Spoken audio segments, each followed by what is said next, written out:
আজ বছরের শেষ দিন চৈত্র সংক্রান্তি।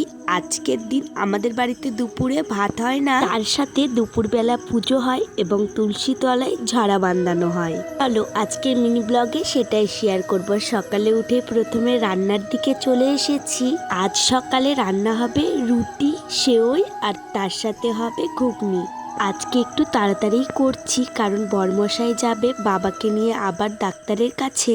কালকে তো কোনো কাজই হয়নি, তাই আজকেই সব কিছু হবে।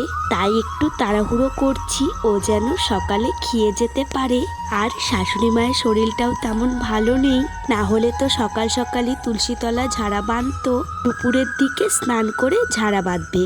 ঝাড়াটা কি তোমাদের অবশ্যই দেখাবো, তার আগে ওকে প্রথমে খেতে দিই। ও খেয়ে চলে যাবে গঙ্গারামপুরে, সেখানে বাবাও আসবে। তারপরে ডাক্তার কি রিপোর্ট করতে বলছে সেটা করা হবে।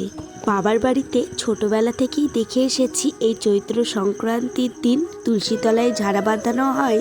এই দেখতে পাচ্ছ দুই দিকে দুটো লাঠি দিয়ে মধ্যে একটা কঞ্চি দিয়েছে, তার মধ্যে একটা ঘট বেঁধে দেবে আর একটু নিচে ফুটো করে দেবে। ঘটের মধ্যে আম কেরেলি বা অনেক কিছুই দেবে আর উপরে একটা আমের শখা দেবে আর তারপর ঘটে জল দেবে আর টপ টপ করে যেই জলটা তুলসীতলা পড়বে সেটাকেই আমরা ঝাড়া বাঁধানো বলি। বাবার কাছে ফোন করেছিলাম, বাবার সবগুলো পরীক্ষা করা হয়েছে, কালকে রিপোর্টগুলো দেবে। বাবার সাথে ভাইও এসেছিল গঙ্গারামপুরে ডাক্তার দেখাতে, সেখান থেকেই ভাই এসেছে আমাদের বাড়িতে। আর বাবা বাড়ি চলে গিয়েছে, কালকে বাবা আবার আসবে ডাক্তার দেখাতে।